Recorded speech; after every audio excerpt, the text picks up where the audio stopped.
Welcome to the Wednesday Call Live. Now let's hear it for our special guest host, Marcus Richardson. But I am fired up on the inside, so we're going to bring the heat, baby. We're going to bring the heat.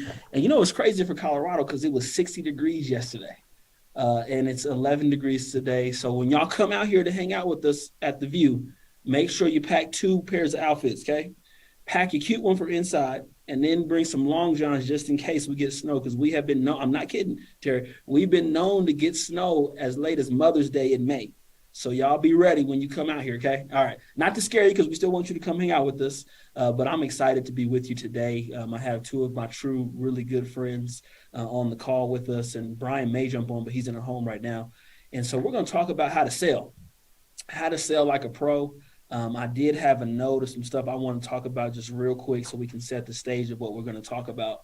And I think this has been really helpful for me. I probably learned this from my dad about 5 years ago. And one of the things that he really helped me with was we call it the line of accountability. And when it comes to sales, you got to be accountable for yourself. You got to be accountable for your activity. You have to be accountable for your mindset. You have to be accountable for what you do on a daily basis, day in and day out. So what I wanted to do is just kind of share some of those nuggets with you just briefly. And then after we get into those nuggets, I'm going to interview our guests and figure out exactly what they do to sell at a high level, how they do it. And then hopefully we can give you guys some things that will really help you go to the next level in your personal production. That's what this call is going to be about today, is Sales 101. And then when you get some heavy hitters on here like Belle and Terry, it's going to be Sales 202. Because they bring in some high level stuff with us, okay? But I don't know, Jack, if my note ever came through. If it didn't, I can just kind of wing it and talk through it. If you guys can share it on the screen, if not, let me know, and I'll just kind of roll with what I have, and we'll do it that way. Did it come through at all? Yeah, we got them. We'll pull them up in just a couple minutes. Okay, cool. So while they're getting that up, let's talk about sales. So for me, I believe sales is a transfer of belief. I'm going to say that one more time. Sales is a transfer of belief from one person to another person. Hopefully it's beneficial for both parties. Not all the times is it, but it should be. And so what we're going to talk about today is how we, as top producers, as top salespeople, transfer our belief to one person or another, or how they will transfer their belief as, I got to think about it. That's a belief. I can't afford it. That's a belief, right? Or we get into a situation you can't afford not to have it. That's my belief, right? And so don't let anybody, we say this, I'm going to say it kind of from a church setting, but don't let anybody's unbelief trump your belief. Let me say that one more time. Don't let their unbelief trump your belief. So they're going to give you excuses and reasons of why they don't want to do it. Perfect. Okay. So here we go. Let's get into this. This has been really helpful. I shared this when we were in Adam Katz's boot camp with Gina last week. And I think this will really help us set the stage for accountability, because when it comes to sales and doing your thing on the sales side, you really have to be accountable for yourself. So if you have notes and you're taking notes, please write this down. We call this the line of accountability. So the line you have across your paper, we're going to call that the line of accountability. Now, above that line, you have these 4 things that are going to be critical to what we're going to talk about today when it comes to sales. You say, how does accountability have to do with sales, Marcus? I'm going to get there. I promise. But let's talk about it, okay? So number 1 is see it. When you see your problem, you got to see it, own it, solve it, and do it. Okay, so I'm going to give those 4 to you one more time. See it, own it, solve it, do it. And that's above the line, okay? Now, below the line, we have these 6 things. I have been guilty of them. I believe everybody has. But when you drop below the line, these are things that happen. Number 1 is you ignore and deny. Number 2 is you act confused. Number 3 is you blame. 4 is point the finger. And 5 is wait and see. And 6, not my job. Now, let me show you how this works, okay? So we have a problem. It can be, let's just use it on the sales side, lack of personal production. Now you can use this in your professional life and you can use this in your business life. You can use this at home, but you're not selling enough. Okay. So here's how that looks. You ignore and deny the fact that you're not buying leads. Ooh, can I talk to you plainly? I might step on some toes. You know, we say in church, get your feet up. I'm coming down your pew. You ignore and deny, okay? Or number two, here's how it looks. You act confused. I don't know how many leads I should buy. I don't know what county I should buy my leads in. I don't know if I'm going to have enough to cover my lead bill on Friday. Or here's a good one. Here's a really good one. We blame. Oh, the leads suck. They're old leads. No one wants to book an appointment with me. And you have the same 10 leads and someone else will get 8 appointments and you got the same 10 leads, but it's someone else's fault, right? We're blaming. And then a fourth one is point the finger. That's a really good one. My manager didn't tell me what to do. I don't know how to do the ATM. I've never seen the in-home presentation. Number 5, wait and see. That could be, we just used it. I'm going to wait and see an in-home presentation. I know they got all the training on the NAA University, but I need to see one in person before I actually go into the field and do what I'm supposed to do. Number 6 is not my job. It's not my job to, call all these people before they die. It's not my job to have a sense of urgency. It's someone else's job. Or I'm going to get an appointment. So, here's a good one. I'm going to get an appointment setter to call my $35 lead that they don't have anything invested in, pay them $10-15 an hour, and I'm going to have them book the appointment. Ooh, Marcus, am I stepping on some toe? They ain't going to like me. I might not be invited back, but let's go for it, right? Not my job. We have all done this. You can do this in your marriage with the kids. When you teach your family this model, though, here's how it works. You see a problem. So let's just use it in the lead example, personal sales, personal production, okay? You know you need leads in order to run business at a high level, right? So see it. That's the problem. So you see the problem. Now you own the problem. It becomes a part of you, okay? Now we solve the problem. So get with your manager. Hey, Belle, what area should I order my leads in? How many leads do you think I should order? What time should I make calls, right? So so solve it is really putting a plan or a strategy together and then do it. I love Andy's license plates on that car. It says do the do.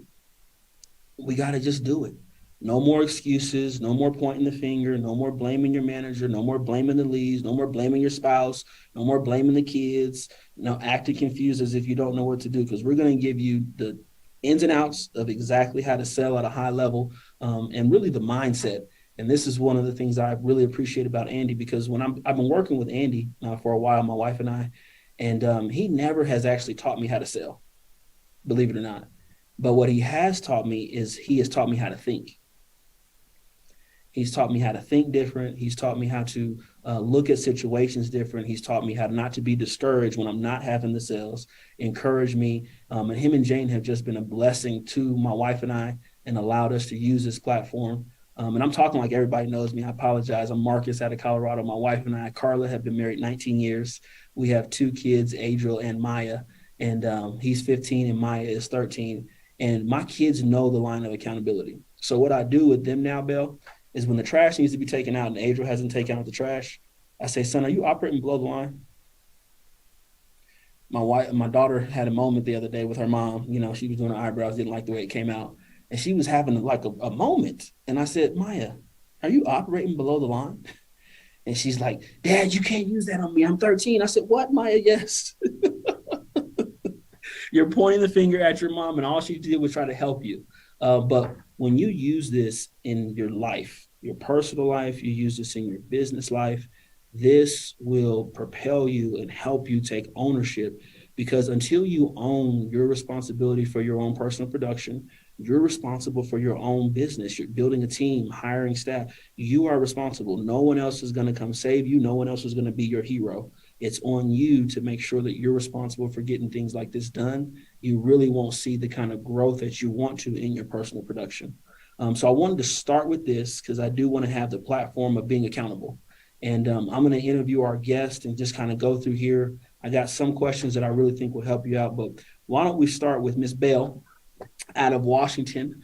Just tell them, I know most people know you, Bill, because you are famous around here. But for those that don't know you, don't make the mistake like I did, just talking like as if they know us. Tell us a little bit about you and Jake, a little bit about your background, how long you've been with us, and then we'll get into some of the questions.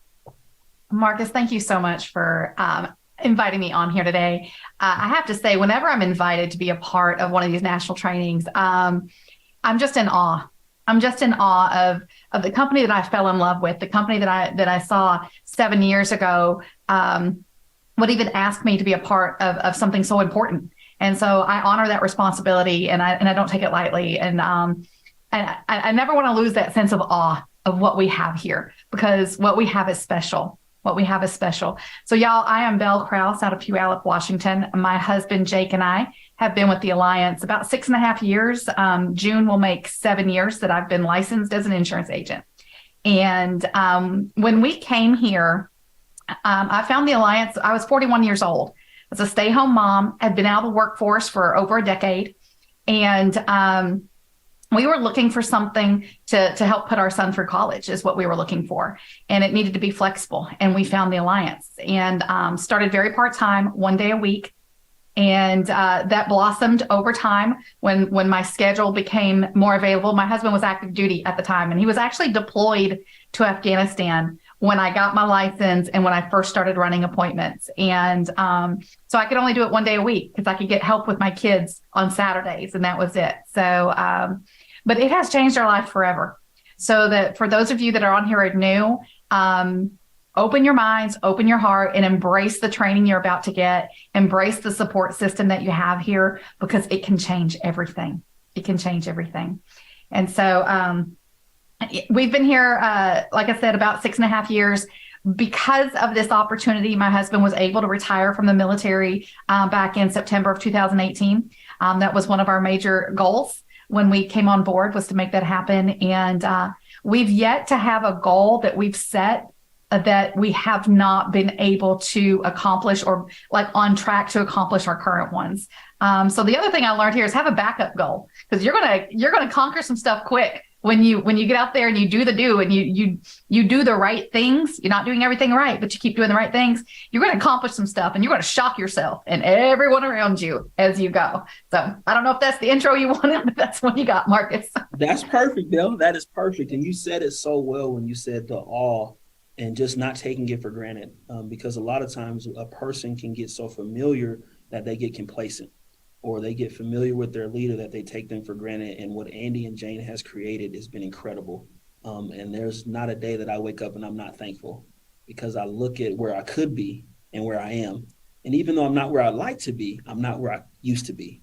And so you said that very well, Bill. Here's a question, and this one is not in the text message, so I'm gonna throw you a little curveball just so we can. All right. We can flow together, okay?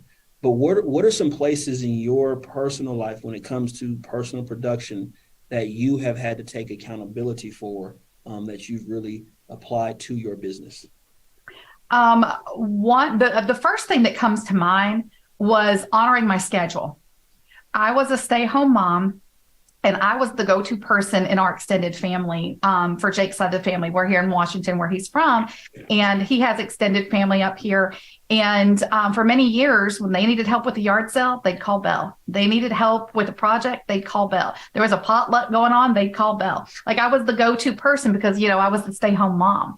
And the first thing I learned when I started doing this was I had to set boundaries for my schedule. And then I had to respect my boundaries first, because no one else was going to if I didn't. So when I started running business that 1 day a week, it was a culture shock for my immediate family and for my extended family. And so for my immediate family, being unavailable, unaccessible 24/7, I had to make my dials on Friday evening. And so one of the shifts I made was we started ordering pizza for dinner every Friday, so that I didn't have to make dinner and I didn't have to clean up after dinner. That bought me time to make my dials so that I could dial to book up for Saturday. Well, On Saturdays, that's usually when family functions occur and things like that. So the family would call and say, hey, can you do this next Saturday? Or we're doing this a few Saturdays from now. But I had committed, Marcus. I committed, I've only got one day and I'm going to use it every single week. I can never skip a day. So I treated it just like I had a regular job. I don't care if you want to call it McDonald's, Costco, wherever, that no, I'm on shift on Saturday. And so since I wrote it down on my calendar, one of the things I would do, I would take my activity book, and y'all, I still use it. It's right here. It's always in front of me because it's my life on paper. But I would make a little X on every hour block on Saturdays. And I would write appointment, appointment, appointment, appointment. And I'd write 10 of those on there. So that when somebody called me and they say, can you do this on Saturday? I'd look at my schedule and say, no, I have an appointment. Well, I didn't have a name on it yet, but I knew I'm going to have an appointment. And if I didn't, I was going to door knock somebody to get one. And so the first thing I did was set my boundaries and then respect my own boundaries first. And that taught my family to respect my boundaries. After a while, they stopped asking because they knew, don't ask. She's going to say no. She works on Saturdays. And that's how it started. That's perfect, Bill. And that was the first question. That was number one. So take me, so the first question, you know, you're good. You're spot on. Was what are two things that you did personally to help increase your personal production from when you first started 6 years ago to where you're currently at? I did hear schedule. Sounds like a huge nugget. And that for me also was a big thing. When I first started, I was doing, Saturday phone calls and running 2 days a week and didn't really know what I was doing myself the other day, chasing cargo around the house. Right. And so putting a schedule together is very huge. So if you're brand new and taking notes, I just want to schedule. Right. And then here's the thing. She respected her schedule. So even though she was a stay-at-home mom, someone couldn't call her now on Saturday at 10 and say, hey, can you come with us to the park? I can, right, because I'm entrepreneur, but I'm disciplined enough because I know I owe myself and my family, so I can retire my husband early because she knew what her goals were, so she knew what she was going for. So I love that, Belle. Give me a number two thing. Tell me what's another thing that you did, Belle, when you were first starting to where you're at currently that's really helped with your personal production. So when I first started, number one was committing to the schedule. Okay. And number two was committing to getting around the training. Getting around the heat. We had a weekly team call. I never missed it. We had a weekly meeting, a local meeting. I didn't miss it. We had a weekly meeting, a local meeting. I didn't miss it. The TWCs, I would watch them on Rewind because my schedule didn't allow me to watch them live. And I know we got some part-timers out there that they can't do that, but these calls are recorded. Commit to yourself for your personal development time because that's how you associate with the winners. That's how you associate with the people that are doing what you want to be able to accomplish. So those were the two things I did in the beginning was that I listened to the trainings and I respected and committed to my schedule. And that was a foundational piece that I could grow from. Because again, we started very part-time and then eventually went full-time. But because those foundational pieces were there, I was able to get the training and the association that I needed to help me grow in this business, which inadvertently helped me grow as a person, as a wife, as a mom. It helped me in so many areas and it's continued to help me. But that training and getting around that, I didn't know what I didn't know. I'd never been in business before. I'd never been in insurance before. I'd never done this stuff before. So I was hungry. I was hungry for the wisdom of those that were in a place that I wanted to be. And so those were the two things I did. I love that, Belle. Hungry for the wisdom. I'm trying to interview you, but I'm also taking notes. So that was awesome. That was awesome. Now, when you go to the trainings, and you made a statement that I think is real powerful. You said it helped you grow as a mom, it helped you grow as a wife, and helped you grow as a person. I love that thought because here's what I know is you really just want to become the best version of yourself, right? There's a book I was reading and it said this. It said, when you don't know what to work on yourself. Endless project right there. Endless project. That's right. All right. So I'm just going to probably do you first, Belle, and then we'll hit Terry just so we can just flow.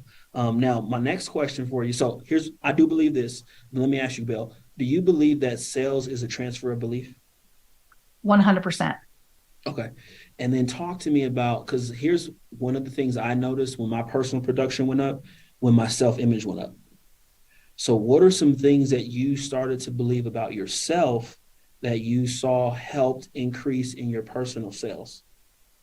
So one of the things that I guess I learned and discovered about myself that I'd never really thought about before until I was here getting the association that helped occur to me is that, Marcus, I can do hard things. I can do hard things. We have a special needs daughter, an autistic child.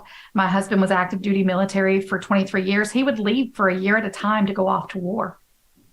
I've done hard things, therefore I can do hard things. And so that's one of the things I learned, that when coming here and starting a business and starting in a new industry, though the concepts and precepts of what we do is simple. It's like running a marathon is simple. Like there's nothing complicated about running a marathon. You put one foot in front of the other for 26.2 miles. There's nothing complicated about it, but it's not easy. It is hard. And so this business is very simple, but it is not easy. But I was okay with that because what I discovered is that I can do hard things. And that usually if what you're doing is so easy, it's probably not worth doing anyways.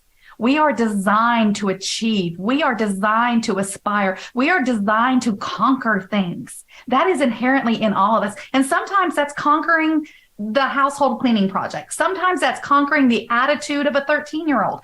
Sometimes that is going out there and conquering your own fear of standing in front of a door of an address you just looked up because you couldn't get a hold of them on the phone, right? That conquering, it's built inside of our DNA. And sometimes we lose sight of that. But once you get a taste of that victory again, Marcus, it is addictive. Like you start to know in every fiber of your being that you're designed to win. You're designed to win. And when you know you're designed to win, it doesn't matter if the person at the door doesn't let you in, because you're going to knock on another one and that one will let you in. So it doesn't matter because you don't have to win every battle, y'all. We're winning the war. And in winning the war, if you keep doing the next right thing, because you know it works. It may not work in that tiny little instance, but it works overall. So you just keep at it. And at the end of the day, you can say, take that, all you naysayers. Take that, all you who said no. It's unfortunate for you. You don't have me helping your family, but I got 6 families who do. I got 6 who do. Right? And those are the ones I'm going to concentrate on. And I'm going to go out tomorrow and find 6 more. So once you get that victory inside of you, know you can do hard things. Know you're designed to win. Know that nothing can stop you if you choose to keep going. Sorry, I get excited. No, you're good. You're good. You're good. I'm going to get you my preacher's rag in a minute. That was spot on, Belle. And I love what you said because you made a statement. I believe that I can do hard things because I've done hard things before. So it sounds like to me, Belle, that you're pulling from a previous track record. It sounds like to me, you remember the story of the little shepherd boy? And there was a giant that was out there talking to them people for 40 days and 40 nights. Yeah. And the little shepherd boy said, why is he doing this? And then they said, well, he's the giant. I'm paraphrasing. This is the Marcus rendition, okay? And then the little boy said, he went out to battle. He put on the king's armor. He said, I can't do it with the king's armor. And then this little shepherd boy named David, he said, you know what? I know that my God has delivered me when I went out to fight the bears, the lions, and all these things that took my sheep. And he's going to help me take care of this giant. So it sounds like, Belle, you were taking your belief from your previous successes and you were building on those and saying, no matter what happens, we're still going to win. Absolutely. Absolutely. Here's the next one. You ready? I'm ready. When we transfer belief, the other thing I think is huge is, what do you believe about the opportunity that we have?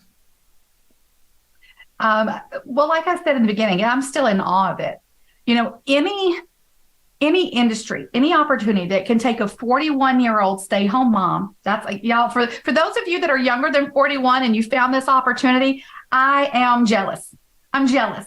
I found it when I was 41, right? I found it when I was 41. 41 years old, stay-home mom, been out of the workforce for over a decade. And at the cost of a $200 insurance license, turned me into a 6-figure plus income earner. Y'all, the last few years in a row, over $250,000 a year. Any industry, any opportunity that can do that, how can you not believe? How can you not know to every fiber of your DNA that this is it? Anybody can do this, but not everybody will. Anybody can, but not everybody will. I almost feel like Ratatouille, like anybody can cook, right? But not everybody will, right? So, and I'm not a good cook, so I'll just throw that out there. We found that movie funny. At any rate, so here's what I know about this opportunity, and this is why I believe. When I came to my first conference back in 2017, because I got licensed after the conferences in 2016, my first national convention, January 2017, I saw people on that stage like me. I saw people who were stay-home moms when they found this business. I saw people that had been out of the workforce for years who found this business. I saw people that loved their families and wanted better things for them being successful. And I said, if they can do it, I can do it. This machine works. Put me in the driver's seat. Now, if any of y'all ever learned to drive a stick shift, let me tell you, it ain't pretty. It ain't pretty. You will stall that thing out. You'll scare the drivers behind you. You'll scare yourself. You'll scare the person trying to drive you. It is messy, but that machine works. That machine works. I just wasn't a good operator yet. And I knew the machine worked because there were operators like me up on that stage showing me, telling me, teaching me how they did it. So all I had to do was be willing to be embarrassed when I popped the clutch too quick and stalled out in the middle of the road. Be willing to be humble enough to say, what do I do here? How do I feather that clutch? Like, be willing to go through the mess of being new. And if you can do that, I'm telling you, I get fired up. When people say, well, it's hard to recruit because of this or that, I know we have the best solution out there. I do not hesitate to tell people what we have, because I know that it works. And I am sad for them when they say, no, thank you. I'm sad for them because I can stand on the history of what has happened here, not just for me, not just for Marcus, not just for Terry, but for Janina Harry, who came from another country, didn't even speak the language, and she's a top leader year after year. Olga Mathis, who learned to book appointments, and traveled 3 hours to get around the heat to learn to do that. There are so many winners here from so many walks of life. How can you not offer that? How can you not offer that? I don't have skills in sports. I will never be an athlete. That is not something I'm built for, but I am built for service and love. I believe every one of us are built for service and love. And if you're built for service and love, you can win here. We have the machine that can take you where you want to go as long as you're willing to be humble enough to learn it. Well said, Belle. Well said. So you were right on it. I'm going to go right into our next question. What do you believe about the Alliance team? Best team on earth. Best team on earth. We are equipped. Andy Albright has put together so many resources. So many resources. See, I'm an Alliance baby, right? And I say that because I was never in insurance before, and I came to the Alliance and got my license here. So sometimes when you grow up in that great home, you don't know what the other homes are like, right? You don't know how other people were brought up and raised because you didn't have to face that. And then sometimes you get a peek behind the curtain and you're like, wow, I had no idea it was like that over there. And that makes you feel even more blessed for what you have. So the resources that Andy Albright has put together here for the Alliance, they are top notch, best in the industry. I don't care where you go, you will not find better equipped, better prepared, better facilitated resources and training anywhere in the industry than right here at the Alliance. We are the best. We have the best. What you do with that is completely up to you. We have the Burlington Alliance Capital Management for wealth management, help us do our annuities and our big cases and do stuff I never even dreamed we could do. I mean, like, they know things that we don't, and they trained a long time, and I'm so grateful for it. So I'll just facilitate an appointment, and I'll write some paperwork, and I'll get paid, and I'll let them do what they were brought on to do. We have Gina Hawks. Like, have you guys ever see the Marvel movies? Like when they were, the battles and stuff, and they're like, well, we have this, and we have aliens, and they're like, yeah, we have a Hulk. Well, yeah, we have Gina Hawks. We have Gina Hawks. Bring whatever you want from whatever forces you have, and I will tell you, we have Gina Hawks. You ain't got that. Sorry, we win. That's it. We win. That's all it is. So we have Gina Hawks. We have Burlington Alliance Capital Management. We have lead programs. We have so many like battle tested lead vendors. Like, as top producers, we know before a lead vendor is brought and said, hey, we trust in these. Top producers have vetted those leads. We have spent thousands of dollars on them. We've run those appointments. We've gone out there and we battle tested that equipment before we turned around to our new people and say, hey, you can trust this. We put our money where our mouth is. We put our blood, sweat, and tears into that so we can make sure we're bringing you the best. We're bringing you the best equipment. The U.S. Army is not the largest. The U.S. military is not the largest, but it is the best in the world due to how well equipped and well trained we are. The Alliance is the best trained and best equipped in the industry. That's what I believe. That's awesome, and you're doing it right now. So you're like teeing this up nicely, Belle. How do you transfer that belief that you have about life insurance, that belief you have about our system? How do you transfer that to a client? If I'm brand new starting out, how would you tell me to transfer that? If you're brand new starting out, first you got to believe. You have to have the belief, and one of the ways you can show belief is step 1 of the 8 steps, and that's personal use. Believe in it enough to be a product of the product. Believe in what it does. That's my biggest thing. When I'm in a home, Marcus, I can tell people what this does for them. No one honestly cares about $100,000 sitting in a bank somewhere. It sounds nice. Sometimes we get excited if we think about it, but no one cares about the 100 grand. What they care about is what it's going to do for their family. What does that 100 grand mean for the family? And if any of y'all have ever lost anyone, and you either got an insurance payout and it was there for you, or worse, you didn't get one, and what you had to go through to come up with the resources to take care of that need. And it's not just the funeral and the cremations. It's the last, the extra rent payment until you could get the U-Haul and the storage unit to get everything out of the house.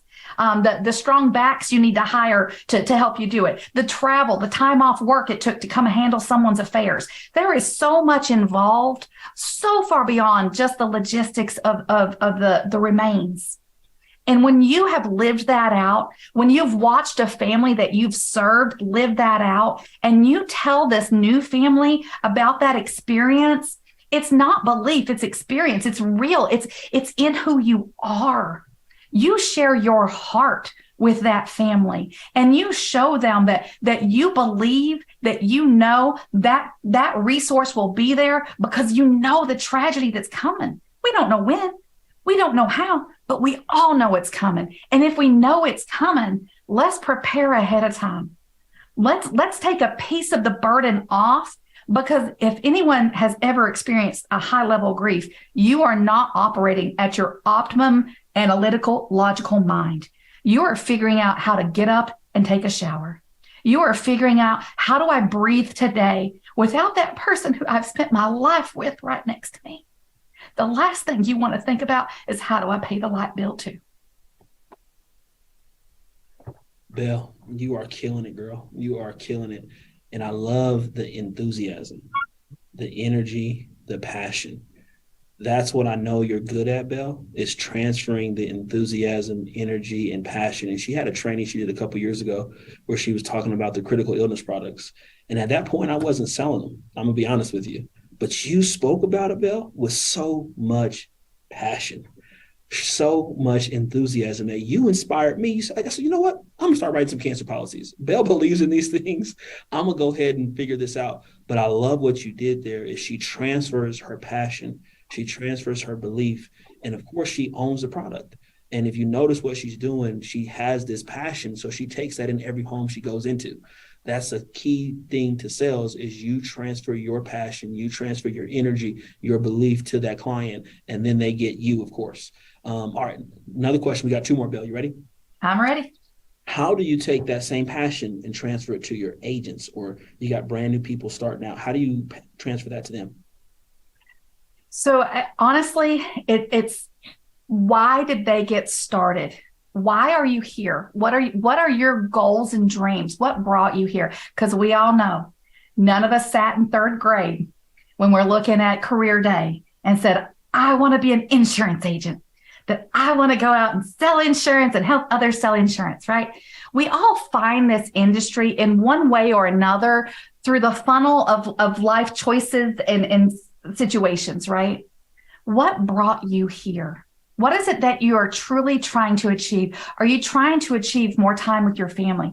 Are you trying to achieve a financial goal that means, for me, it was my son going to college 2 years early. I come from a very rural place in southeastern Kentucky, and I'm the first person in my direct lineage to graduate high school, not to go to college, to graduate high school. And this was in the 90s, the 1990s. It's not like it was the 1890s. So when I think about where I came from, when I think about what it meant for me, for my son to get accepted into college 2 years early, 2 years early, Marcus, I cannot tell you what I would not have done to make sure he got his shot. I was not going to allow the lack of finances to be the limiting factor on my son, who had worked so hard to accomplish his dream, that I was going to be the thing that stood in the way, the person that's supposed to love and nurture and coach and guide, to be the roadblock, the stumbling block for his future. That wasn't going to happen on my watch. Wasn't going to happen on my watch. And so when I can help the people that we hire find that peace inside of them, what is it that you truly are pursuing? And I'm not talking world peace, and I'm not talking, I want to feed the hungry. I'm talking about boots on the ground right now in your home. What are you trying to do? And I will show you with a calendar and a handful of leads how you can make that happen. And I promise you, you will not be by yourself. I will be right there with you in the trenches. I'll be on the other end of every phone call. I'll show up in your town. I'll be on the training calls. I will be there when you end up like me, frustrated, confused, pull over to the side of the road between appointments and crying and calling my coach and say, what am I doing wrong? Fix me. I got another appointment in 10 minutes. I can't mess this one up too. I promise you, I am in the fight with you for your victory. You show me what it is, and I will show you how to get it. I love it, Belle. I love it. Incredible. And then what do? You're. It's almost like you have the questions. But this next one is, what do you do on those tough days? Because not every day you book 10 appointments and help out 8. There are days where you book 10 and only sit with 2 because 8 weren't home, and you don't sell any of them, right? We've that had is correct. So when you're in that struggle, you've been at it 6 years, Belle, and the day is getting you. You're not getting the day. What do you do to keep your mind and your heart protected to say, you know what, I'm going to come back at it again tomorrow? Yeah. So one of the phrases I like to use is, sometimes I'm the Louisville Slugger, sometimes I'm the ball, but I am always in the game. I'm always in the fight.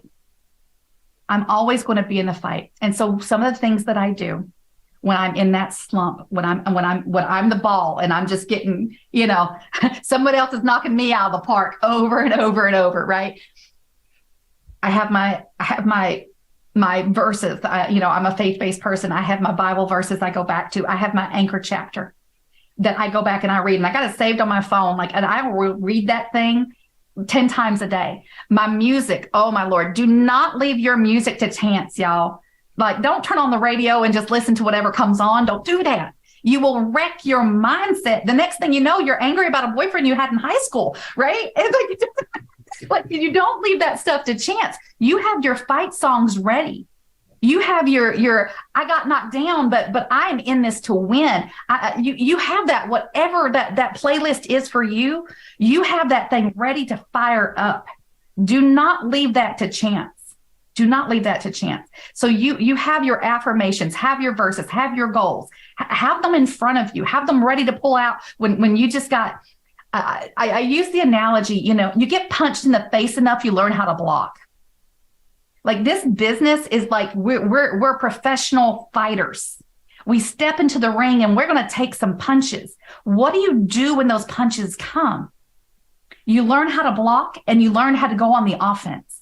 And so you prepare those affirmations. Have the person that encourages you on speed dial, whoever that is for you. It might be your manager. It might be your coach. It might be a best friend who's not even in the industry. It might not be your mama.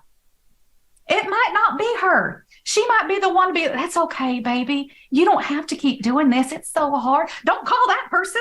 No, don't call that. You want to call the person who reminds you why you are fighting, who reminds you who you are, the person that reminds you, the Belle that stood in the gap while her husband was deployed for 1.5 years, getting shot at and praying for him night and day while holding the hand of 2 children who had questions you couldn't possibly answer. Remind them of that person. Remind them of fundamentally who they are. And who they are is more than a conqueror. And so though you may have lost this battle today, you have not lost the war. You have not lost the war. So as long as you keep your eye on your activity goals, because the numbers be the numbers, the formula works. You just got to keep working the formula. It's not a lack of knowing what to do. It's doing what you know to do. Doing what you know to do until you know more, and then you can add more on what to do. So on those days when you feel like you've been hit by a truck, when you feel like that the world has taken every shot it's had at you, listen to your fight songs, pull out your victory verses, your affirmations, and call the person who reminds you of who you are, and you will make it. I love it, Belle. Thank you, thank you, thank you. If we have some more time, I'm going to come back and peel back some layers on the how-to. But I wanted people to understand how Belle Kraus, who's been with us for 6 years, military background, how she thinks, right? Because a lot of what we do is caught, not taught. I'm going to say that one more time. A lot of what we do is caught, not taught. This is another reason why you got to come to the trainings, why you got to come to the meeting, so you can catch the spirit of Belle Kraus. You can catch the passion of Belle Kraus. And I don't know if you guys are paying close intentionally, but that thing about her son's college burned so deep in her, she almost got emotional on the call today. I felt it, Belle. But that's what I want people to know. What I want them to hear is how Belle thinks, what's in Belle's heart, how Belle sees herself. So that way we can duplicate that all across the alliance. So Belle, you did a phenomenal job.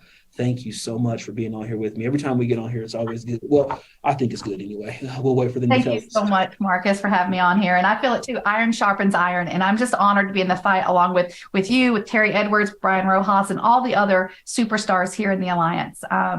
We are who we are because of who we are. Well said, Belle. Thank you. Now I want to introduce my brother, Mr. Terry Edwards. He is out of Kernersville, North Carolina. Him and myself and Tia, we have formed a great friendship.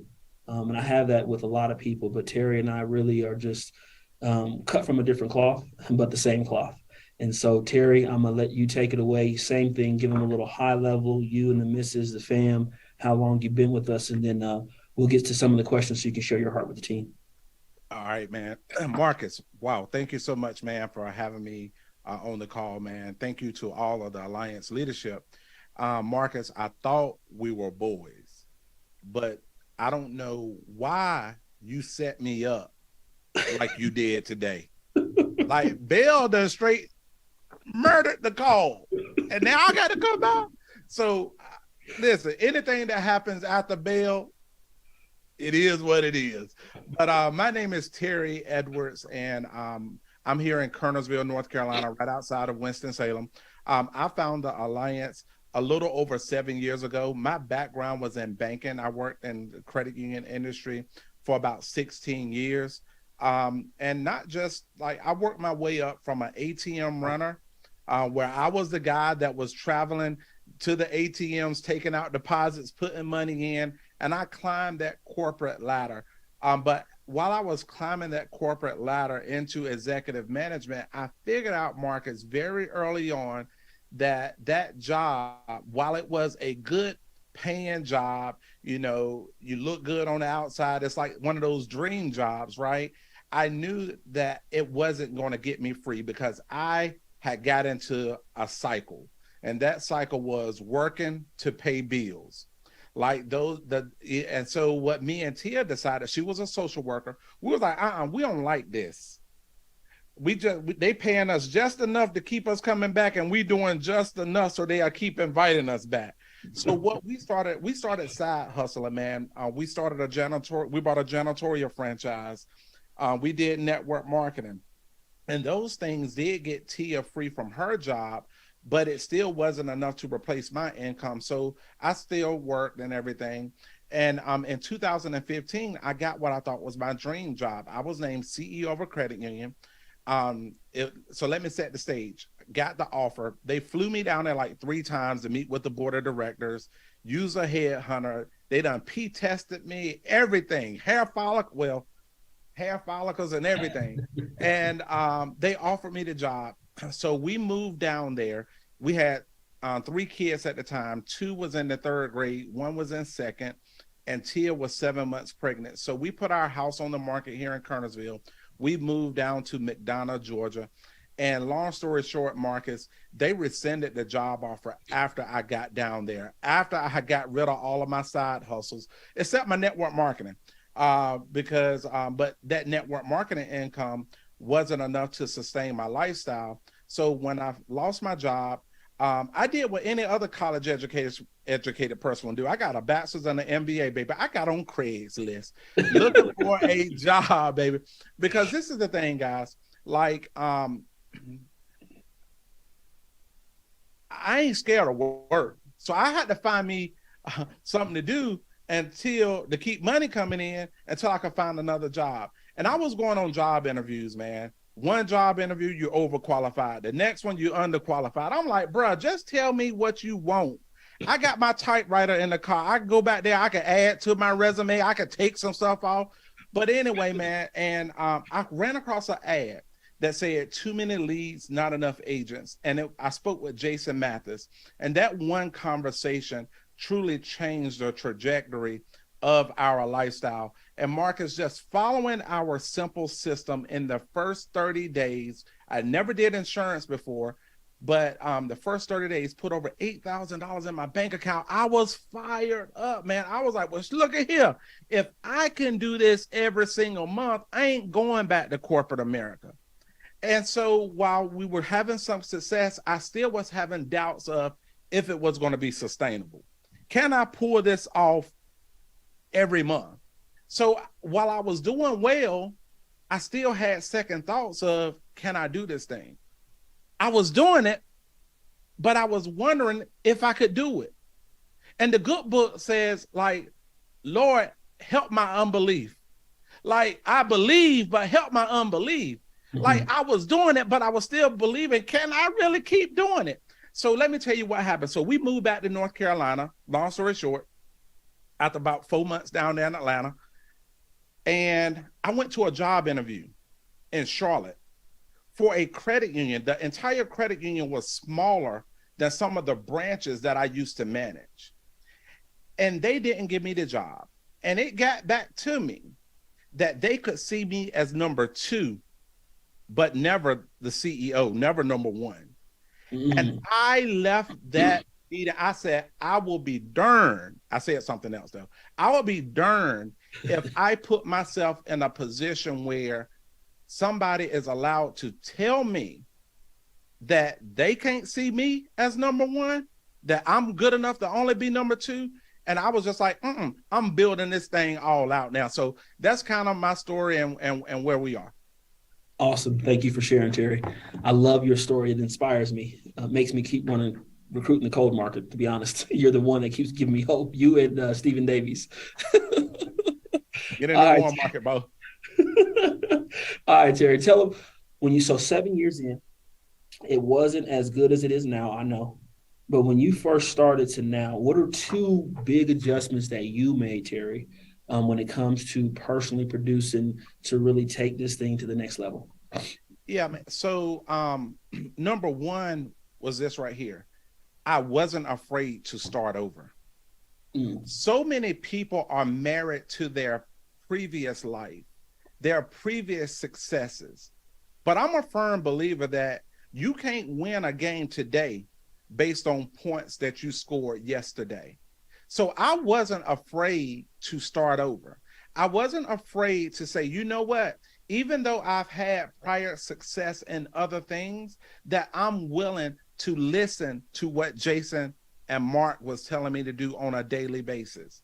So first of all, that was one thing that I did, man. Like, I embraced the new opportunity. I didn't get stuck in that job wrong me. Yeah, I was mad as, but I couldn't stay there. And I knew that my family couldn't afford for me to waddle in my mess. Then the second thing was this right here. I fought like hell for recognition. At first, it was the external recognition, the trips and things of that nature. My love language is words of affirmation. So if you just tell me how great I am, I would almost do anything for you, right? But the external recognition was, it got my fire started, right? But what kept the fire going was when it came to the point that what I was doing was connected to my eternal purpose. Mm-hmm. Of, you know what, while I may not have been, we're not in the life insurance business, we're in the people business. We're in the people business, guys. Life insurance is just what we do, but we impact and we empower and we change people's lives. So when it went from the external recognition to now realizing that what I'm doing is my keys to get into heaven, OMG, did the floodgates open up, baby. You didn't have to tell me to finish the whole ATM because I wanted to make sure I left no stones unturned. I sold everything. I sold final expense. I sold mortgage protection. I sold annuities. I sold IULs. Everything that we had, I sold it. I was up in the house like Lawrence Taylor, linebacker. Anything that breached the line of scrimmage was getting its head taken off. You hear me? So like those were two things that I did that really propelled my business, was embracing the new opportunity and not staying stuck in what happened yesterday. And then, realizing that what we're doing is honorable work. Yeah. It's not just sales. What we're doing matters to people's lives. Yeah, and I like that, Terry. So I'm going to repeat what I heard you say, but you said not afraid to start over. We can't win a game today off points scored yesterday, right? Mm-mm. So it sounds like you almost had to humble yourself, huh? Bro, humble pie. And then tell me, because you did say this, and you made a statement, you said fighting for recognition was the number 2 thing, but then it shifted for you when it started talking about making an eternal impact. And I know I'm going off script a little bit on our questions, but talk, because I think that's huge, Terry. How did you personally make that shift from good job winning the trips, we're proud of you, your number 10 agency and all that, to making it more about having an eternal perspective of what we do? Because PI, right? Prosperity, inspiration, and eternity. Right. So talk to us a little bit about that eternity part and how you made that shift, and then we'll get to our next question. So what profits it a man to gain the whole world and lose his soul? Mm-hmm. I know a lot of people with a lot of money that are still unfulfilled, right? So while money is important, absolutely, yeah. But if we're only doing this for money, like Belle said earlier, if you come in here, of course we can't make no income claims.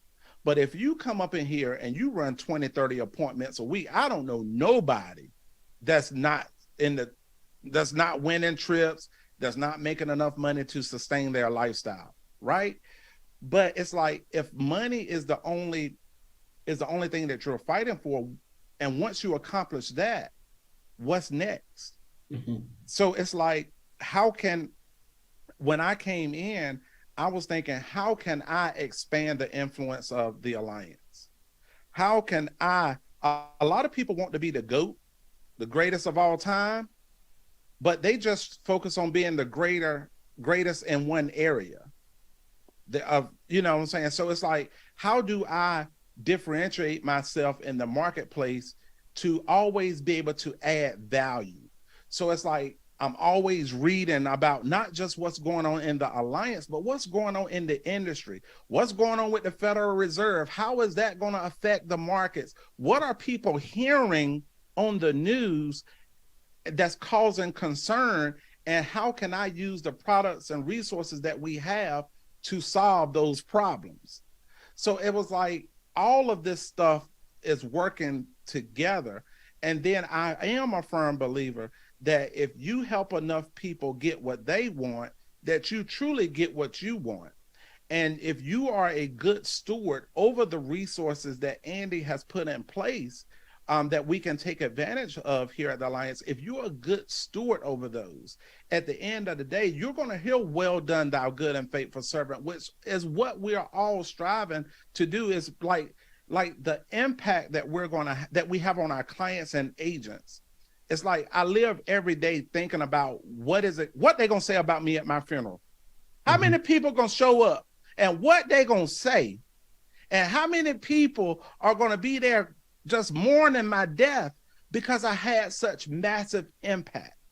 So I hope I'm answering your question, man, but it's like when you are working for a mission, the commission takes care of itself. And the mission has to be greater than the commission. There you go. Because the mission is what's going to sustain us through those tough times. Yeah. It's that big. So the question is, how big is your mission? Yes. Is your mission just big enough that you want to just take care of you and your foe and no more? Or is your mission like thousands of, so as a salesperson, right, I can only help so many people. I don't care how good I am. That's why I have to recruit a massive army, because I can help more families through a team than what I can do individually. And the more people I help, the more people gonna show up at my funeral. More people gonna miss me. And God is gonna say, you know what? You was faithful over a few things, and now I'm gonna make you ruler over many things. That's just how I feel, man. That's what I'm thinking. And you spot on, brother. That's what I wanted to hear. And then tell me, Terry, when you got started, because you made a statement when you were at the bank and they could never see you as number one. And we don't like that. You can't tell me what I am and what I'm not. I get to choose that, right? So what is it that you believe about yourself, Terry? You touched on it, but I want to hear you express it to the team, and maybe someone can kind of catch that spirit too. What do you believe about yourself that helped you in your personal production, helped you in your business? Man, I'm a firm believer, man, that I'm a change agent. When I feel that when God made me, he broke the mold. That there are gonna be many that come that's gonna be often imitated, but it's never gonna be duplicated. And Belle talked about it earlier when she talked about all of the resources that we have at our disposal, right? About our team, right? But you want to know the X factor in all of that is we got you. You showed up. And there are lives that are assigned to your name that I can't touch, that you are responsible for bringing on. So, man, I just get so fired up, man. I like, what was the question? You hit it. What do you believe about yourself? Oh yeah, I'm the lender and not the borrower. Yeah. I am not what my bank accounts say that I am. I am bigger than my current circumstance. Yeah. This too shall pass. Come on now. If he did it before, he can do it again. Come on now. If I was like when a female is born, she's given her life cycle of eggs, 6 million eggs. By the time she's born, she's down to 1 million. And if I was fortunate enough to be 1 in 1 million to make it out the birth canal, right? Come on now. If it's up to be, it's up to me, baby. That's I feel like that there is nothing that I can't do without God. Without God. Now I can mess some stuff up on my own. That's right. But when you partner with the greatest of all time, and you talk about personal development, you read the BIB. I'm gonna stop because we probably don't need to say that on the air. Come on, you good? But it's like, what can't we do? What can't we do? What can't we do? We are humans. We're not animals with limited capacities and things like that. We are a workmanship that is intelligent. I don't care if they told you. Look, when I was in 6th grade, they used to send me to the trailer to read with the slow kids. They'd say, all right, all the chapter 1 people, y'all stand up, go out there. Y'all need to learn how to read a little better. But guess what? Those same people who sent me to the trailer now get to see a scholarship in me and Tia's name, and we helping pay for kids' education that they ain't even our children. I am an example. Yes. That's what I am. I am an example of what hard work, dedication, and consistent looks like. Yes. And guess what? I'm still a work in progress. While I've come a long ways, I still got a long ways to go. Yes. Well said, Terry. Y'all get me fired up. I'm trying not to get too excited. I'm gonna send my offer note to Kernersville and to Puyallup, Washington when we get done with this call. You guys are doing an incredible job. All right. What do you believe about this opportunity, Terry? I believe it's one of the best opportunities in America if you take accountability for it. See, accountability is just a personal choice. It's just a personal choice to rise above your own circumstances. So many people are succumbing to their circumstances as opposed to seeing them as a stepping stone to your promise. So accountability is just a personal choice to rise above our own personal circumstances, and then demonstrate the ownership necessary to achieve results. So if you take ownership of this opportunity, this is an opportunity where I say it all the time. It don't matter if you got a GED, if you got a PhD, or if you got a player hater degree. All that matters here is what you gonna do with the opportunity. The world and the country is so divided. They want to keep the whites against the blacks, the Republicans against the Democrats. It's all about division, right? We got an opportunity where we can say, hey, just sit down, take a seat at the table. We got a seat at the table with your name on it. We need another story. We need your example. Can't nobody do it like you can do it. We need the way that you do it. We need it. We need to see Lottie, Dottie, and everybody in Denver. It's going to be a party now, but it ain't going to be a party without me there. And it ain't going to be the same type of party without you there. So we need Lottie, Dottie. We need all hands on deck. 100%, Terry. And then what do you believe about the Alliance team? Like Belle said, one of the most diverse teams, one of the most capable teams. We came through one of the worst pandemics known to mankind called COVID-19. We survived COVID-19. Most of our businesses soared through COVID-19 because we came together closer as a team. We figured that thing out. We were used to just doing all face-to-face, and we figured out how to, we still believe in face-to-face checking, but we figured out ways to, how we gonna make this thing happen when they say we can't go out? Right. Oh, Zooms? Oh, we can't have a convention? Oh, we'll get on Zoom. We'll break the darn internet. We figured the Alliance is a group of everyday people who have decided that we're going to figure it out. It ain't going to always be pretty. We may not always agree, but one thing for sure is we going to win. I love it, Terry. All right. Now, so you got the belief about yourself, you got the belief about the team, you got your belief about the Alliance. How do you transfer that belief to clients who've never been exposed to, you're showing up for the first time at their house? How do you transfer that belief to them, Terry? So I believe that every family in America deserves to be protected, period. I believe that if you give people good information, they're going to make good decisions. So what I do when I'm in the home, how I transfer my belief is, first of all, I know that I'm only here for a limited time. I have to paint the picture of what it's going to look like for your family tomorrow if you died today. What do you want it to look like financially? I know they're going to be tore up emotionally, but what is it going to be like financially? And help them paint that picture. I like to say, build that why 5 levels deep, baby. Most people stop at a very superficial why. Like, yeah, I just want to make sure that my family is protected. Well, tell me, sir, what does that mean? What does that look like? There you go. Where would the kids, would they have to change schools? How long would they be able to stay in the house? Right? Helping them paint that picture, right?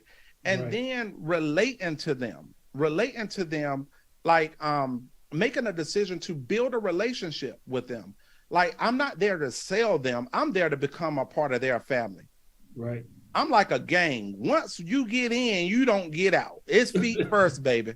That's how you get up out of here. So we make a decision to build a relationship with them and become a partner. I'm not there pushing products. I'm there offering solutions. Yeah. And I'm focusing on their needs. Like, do you believe in a traditional funeral or a cremation? I don't know how many times people are quoting people 20 and 30,000 for final expense when the people say, I just want to be cremated and take my ashes down there to the lake. Well, you need about 3,000 to 5,000. I'm writing more deals. May not be as big deals, but hey, I will base hit you to death. I'll tell you that right there. And constantly adding value. See, when value exceeds price, people buy.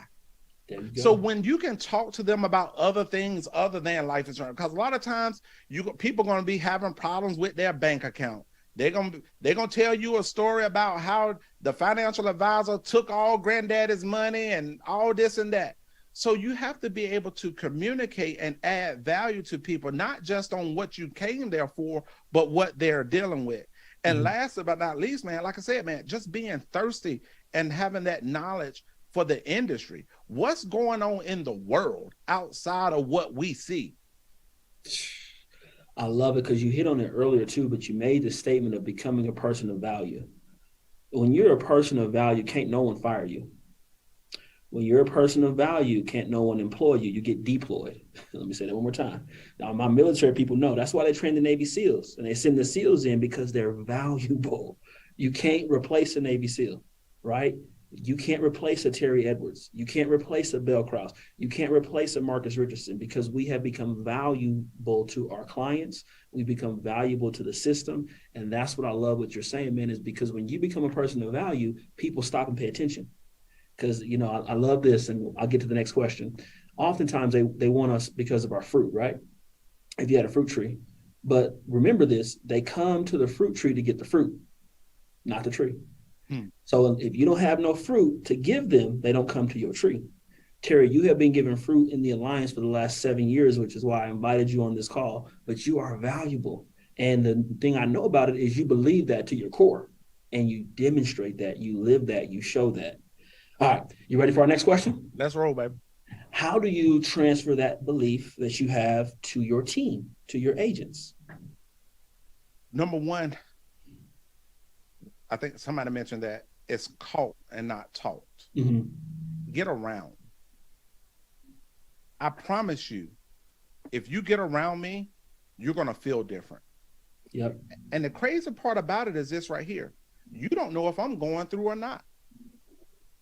Because as a leader, we can't show out. We got to be on 10 when our team is around us.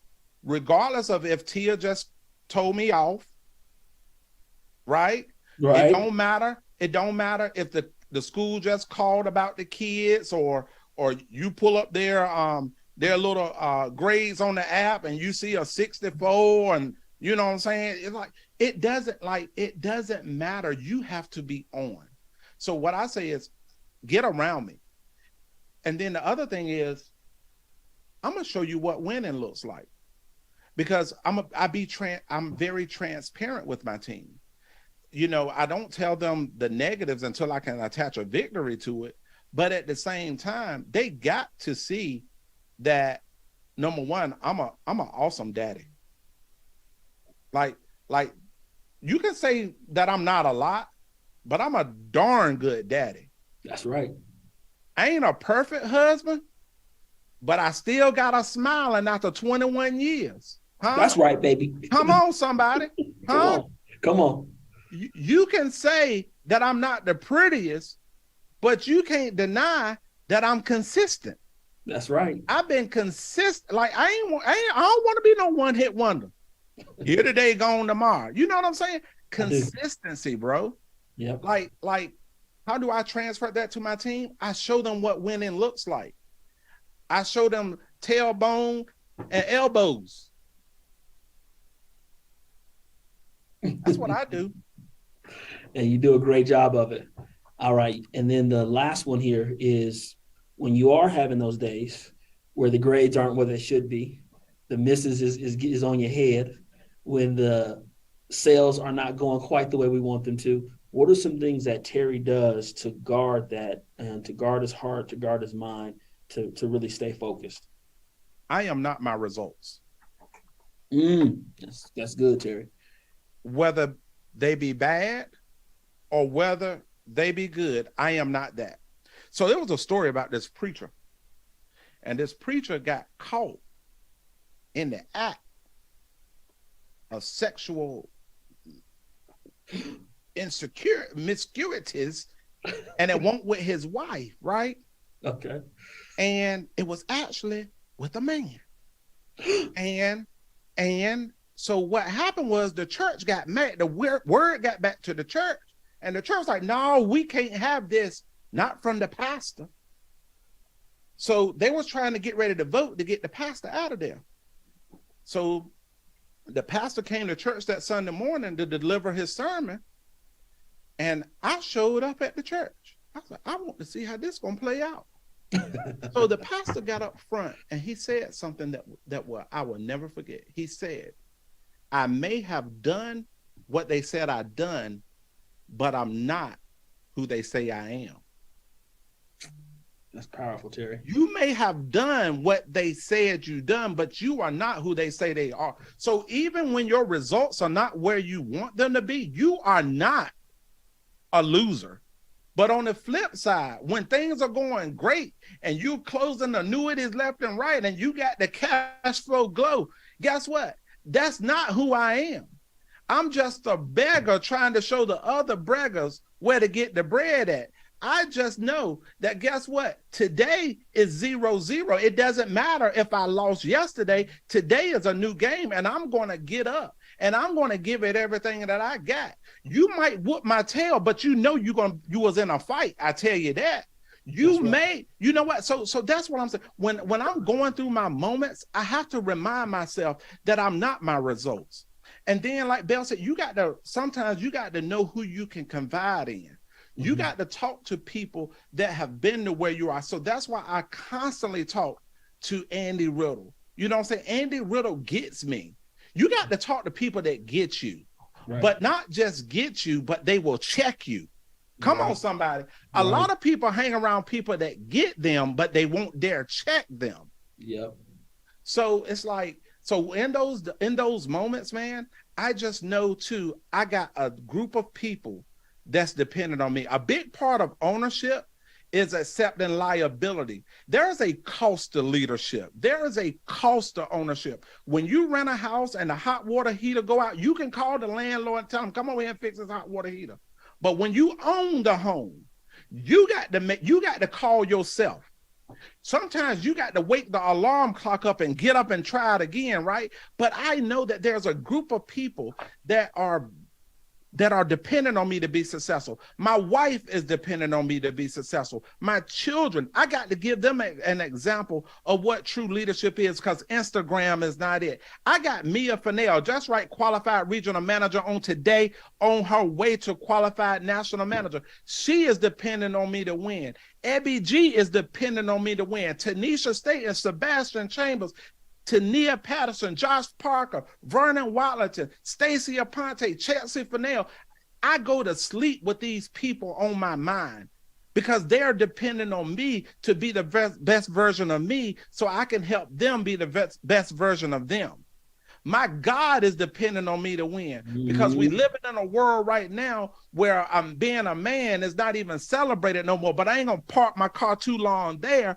But let me tell you, the world is looking for more winners, baby. That's right. That's right. Terry, That is well said, y'all. That is well said.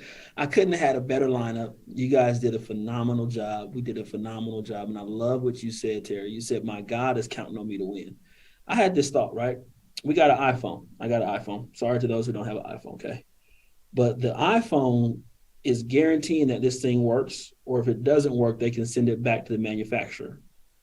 So when I understood this lesson, it took some pressure off me, Terry, because here's what I believe about myself. I know you didn't ask me, but I'm going to answer this question. I believe that I'm made in God's image, and he is the image bearer of what I am. So he is guaranteeing my success because his name is on the product.